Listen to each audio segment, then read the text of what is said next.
So, P, are you making progress? Do you feel like you're making progress on the area or aspect of your life that you're working on right now? Me, relationships. Remember, physical, mental, emotional, spiritual, financial, relationships, and contribution. So that's 7 key areas of our life. We gotta at least pay a little attention to all of them, or something will happen. They will explode in terms of getting our attention. Something will happen to cause them to get our attention. For example, I have not been paying attention to my eyes, and I actually put in eye drops so it's not all red today, but my eyes are acting up. They're acting up. I noticed I'm getting headaches, so every once in a while they become more inflamed, more challenging than normal, and I need to pay attention to them. Same is true in any one of these areas and aspects of our life. That's why I'm carrying around this key set with me now to remind me that I can't just pay attention to my physical well-being. I can't just pay attention to, and by the way, there's no such thing as can't. I can't believe I'm saying can't. It serves me best to pay at least a little bit of attention to each of these areas and aspects of my life. So today we're talking about the progress of my relationships, and I'm working on a specific area of my relationship. One of the exercises I like to do when I'm thinking about progress is all about, am I moving in the direction I want to move with respect to this area of my life? Is my relationship, is my picking a really tight niche or group of people to serve, am I moving toward that, or am I moving away from that? I'm definitely moving toward it. I feel like I'm trending upward, spiraling upward, and making progress from where I am confused and confusing to clear and concise and where I really want to be. Vague and broad and non-specific to very specific, very deliberate in my everything. My communication, my services, my products is everything. So I'm definitely making progress. I'm trending upward, not spiraling downward like I have in the past, because we all tend to go one way or the other based on what else is going on in our experience, what else is going on in our life. But progress, the P in soaP, is all about making sure that we put things in place to keep us moving automatically toward the things that we want. So usually, I'll talk about this later, once a year or maybe more often, I set intentions and goals and objectives and big visions for each of these areas of my life. And then throughout the year, I'm ebbing and flowing based on what is most important to move toward those end goals, to move toward those continually improving areas and aspects of my life that I want, that I desire. A lot of years I didn't necessarily do that intentionally, and so some years of my life, actually when you're young, it seems like when I was younger, it was just going through the motions and going through time, and whatever happened, whatever experiences I had, I would learn and grow from, or maybe not, and then I'd repeat them. But it seemed like at some point I knew that I needed to deliberately plan and create and think about things that I wanted, if I ever wanted to have them happen, if I ever wanted them to materialize in my life. So how do we make progress? How do we know if we're moving toward or away for something? And then what do we do when we notice that, hey, if I do this every day, or if I do this once a week or on some continuous basis, I know that I'm automatically getting a result that's automatically moving me toward what I want. So say, and this is just an example, I decide that I am going to verify and revisit my decision and my choice of people that I serve once every quarter, once every 90 days, once every 3 or 4 months. I'm going to look at and say, am I continuing to serve these people to the best possible? Are they the perfect group I love serving? Because guess what? Sometimes we find ourselves that we've picked a group of people, and I think this is part of my resistance to doing that, is I've created businesses in the past where I was doing really, really well on paper and financially, and everybody would consider it success, but I was serving people that just sucked the living daylight's life out of me, and it was torture to actually go to work every day and serve the people that I was serving. Now, I had created the mess myself because I had attracted those people into my business and was providing products and services that did a great job for them, but they weren't my perfect dream customers, my ideal customers. They weren't the people that it felt great to get up in the morning and serve. They were just the the customers that we'd attracted based on the particular business and business model that we were using. And so I think that's why online, when they say, oh, you can serve whoever you want, I've been resistant to pick that audience in case I make a mistake, right? None of us want to make mistakes. But guess what? We make mistakes all the time, so we might as well just get on with it, make the mistake, and then tweak and adjust as quickly as we possibly can. I was talking about comedy and comedians in the Supersize Your Business piece. I do a Supersize Your Business for my business coaching students every day about a different idiom. What does it mean? Where does it come from? And how might they use it in their life? And today was about top banana. And top bananas mean the head honcho in a comedy show, the best, the biggest, the headliner comedian. And it reminded me of how comedians progress and continually improve their trade and perfect the product and the service that they deliver to the customer, which is their act, their comedy show, right? Their jokes, their stories. And they do that over time. The first time a comedian, any comedian, I don't think there's a single comedian that would ever say that the first time they stood up to do a comedy show or to entertain someone, that every single thing they said, everything that came out of their mouth was pure gold. When you see a comedian, they've usually put in years, if not decades, in perfecting their performance before you ever see them in a place like in a movie or in a comedy club where they're headlining or doing a show, or even if they're the opening act. They practice every single night or every time there's a show, plus at home over and over and over again, the timing, the delivery, their story, to perfect it. And then they deliver it, they gauge the audience's response, and then they tweak and test and practice it again until they get it perfect. And then once it's perfect and it gets the response and the reaction they want, they add it to their show, their act, on a permanent basis. So you almost always see the best comedians with notebooks or paper, probably on their phones these days, but back in the 80s it was notebooks and paper. And they would be always jotting notes down, jotting things down, and practicing and improving their craft. At least the super successful ones, the comedians that went on to be very famous and create things that all of us have seen, movies and HBO and TV specials and things that all of us have now seen, and they become household names, were the ones that actually did that. They practiced and tweaked and improved their performance, which is the product and service they were delivering to the people that they serve. Their entertainment, their act, their stories, their jokes are their product and their service to people. So that was interesting. It was an interesting one for me to remember. It was an interesting one for idioms because, you know, almost everybody's heard the top banana story, and maybe if you haven't said it, you've thought and you've been in a situation where you're like, well, geez, that person's obviously the top banana around here. And that can apply to a lot more than just comedy and entertainment and shows in the theater. So progress, how do you know you're making progress? I like to do something called the lifeline exercise, and I do this, I'm going to show you my very messy one, my very messy lifeline exercise.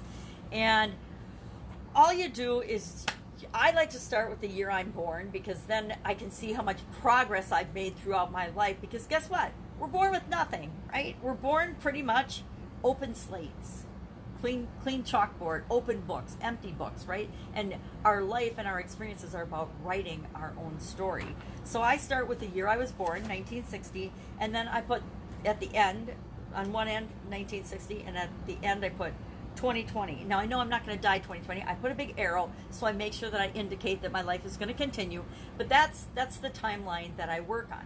And so for each area and aspect of my life from our 7 areas, I do a different color because I like colors, and I just map out based on the different milestones that I've had in my life, how it's impacted each of these different areas of my life.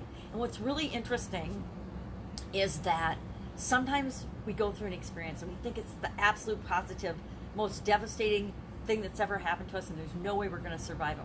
We're not going to live through it. I think of things like the loss of our parent, or the loss of a child, the loss of a dear close friend. So death is always a biggie, right? Those end up on my lifeline. They might not end up on yours. I've had a lot of health and physical challenges in my lifetime, up to and including a sudden cardiac arrest. Guess what?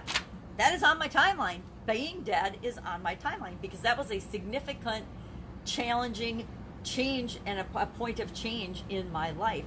And, you know, at the time, it felt like the end of the world, and it was scary and emotional and traumatic. And, you know, luckily I woke up to have all those emotions out of the coma and out of being frozen and all those interesting things. But you would think that that would have been like the worst thing that ever happened to me. And it turns out that that is probably one of the best things that ever happened to me, because it allowed me a chance to shift all my priorities and really, really live who I am, and based on what's important to me, not what's important to the other people in my life. I was definitely letting them impact that back then. So, Lifeline exercise, if you've never done it, it's really fun. It doesn't have to be hard. You make the exercise your own. So you can make it as sparse or as detailed or as complicated as you want. I keep mine really, really simple, and I just think it's easier that way. But I am on a massive simplification of my life process over the last year or so, with moving and changing and downsizing on purpose to just let go of a lot of the clutter and things that I'd let complicate my life. I am seeking to make things simple, because guess what? Our lives and having a happy, successful life is really simple. It's not easy, but how to do it is really, really simple. And how I like to make progress and is I like to lock in the things that are working for me. So when I'm testing my ideal niche right now. I'm testing it on my social media and on putting out some questionnaires and some surveys. And as I tweak that and make that perfect for me to call in and work with my dream clients, the people, only the people from now on that I really, really, really want to work with, I'll tweak and test that. And then to automate that, to make sure it continues to go in that direction, I will build in a time frame where I revisit that and I ask myself questions about how it's going, and ensure that I am continuing to improve and serve the people that I'm here to serve to the best of my ability, because that's all about the relationship. It's really all about building relationships with those people, and who do I want to be in relationships with from a business standpoint, not who just happens to wander into my purview or my you know, what I offer, and they're like, oh, that sounds good, and it turns out that they're a nightmare client. Have you ever had a nightmare client? Oh my God, sometimes they're terrible. Have you ever had a nightmare business partner? I could tell you stories, wouldn't on video, but boy, if anybody wants to know, we could compare business partner horror stories. All right, progress. Our action item today, I want to say do the Lifeline, but only do that if you want to.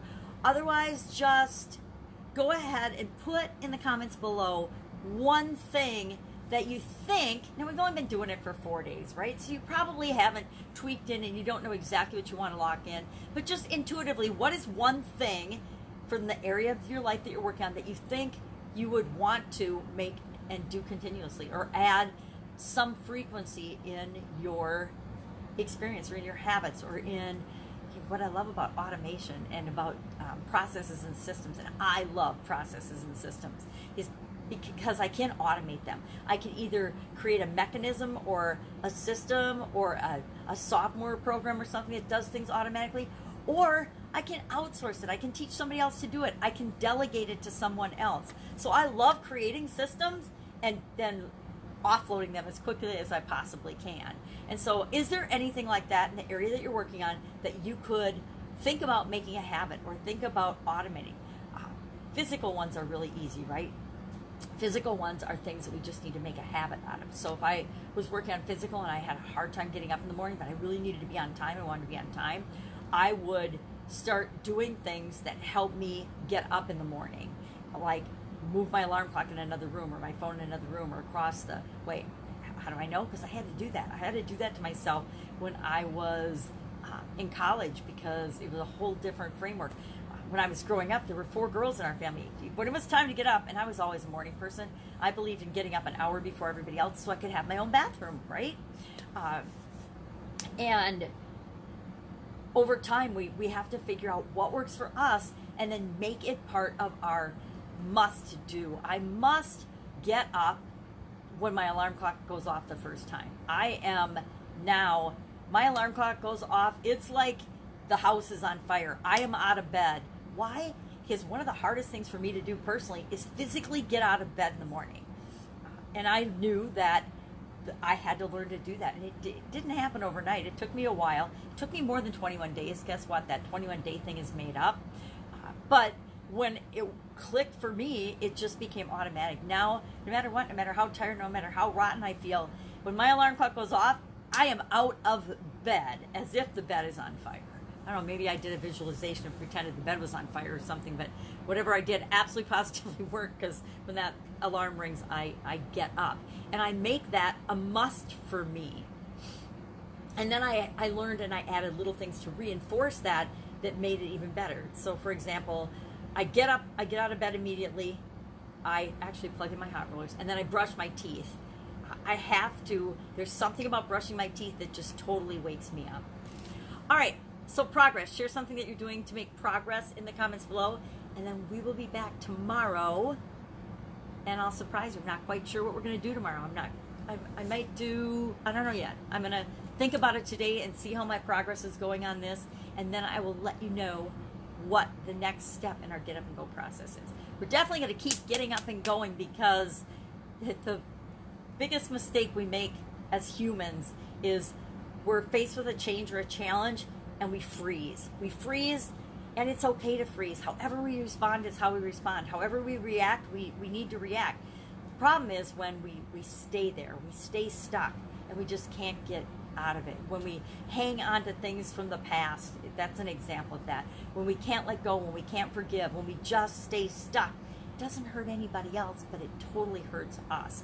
It hurts you, it hurts me. It hurts me when I procrastinate. It hurts me when I'm stuck. It hurts me when I'm reliving something from the past. And so I want to make sure that I equip you with the tools to get out of that as quickly as you possibly can, as quickly as is right for you. You know, it's like the grieving process. Everybody goes through it differently. We all experience everything differently, but there are things that you can do to help you along with that process so that you're not stuck for decades or for the rest of your life. All right, have an absolutely fantastic, amazing day. Any questions? Hit me up in the comments below. Otherwise, I will see you tomorrow, be with you tomorrow. You'll hear me tomorrow, however you happen to be getting access to this free challenge. Make sure that you join us. I will give you a hint. If you just found this challenge, go and sign up for the free private group, because in the units tab, I think it's unit 4, all of these are listed in order. And I will admit right now, I'm a day or two behind, but I'll fix that this morning, probably before you even see this. So all the units are there, so you can always go back and start and just from the beginning, listen to these and understand what we're talking about and how you are guaranteed to be better off after this change, after this challenge, because you're going to install the soaP process or install your own process that makes sure and guarantees that every time you're faced with a change or a challenge, you go through this process automatically, and that guarantees that you'll have better results. Otherwise, there are also at least 3 other challenges in there that you could go back and listen to. I think one's a shorter one, and then there's 2, a 30-day and a 40-day challenge, and everyone's been different, because I think of new material, I think of things. I'm a comedian practicing my act, practicing delivering better and better information to you about the framework that I've used for decades now to ensure that I get great results whenever I'm faced with bizarre challenges. COVID-19, if you want to talk about that, maybe we'll do a whole bit on COVID-19 and the reactions to that and how this helped me. To me, COVID, I haven't missed a beat during COVID. And we could talk about that in detail if anybody's interested. All right, have an awesome day, and I will, of course, be with you tomorrow. Bye. Use your soaP.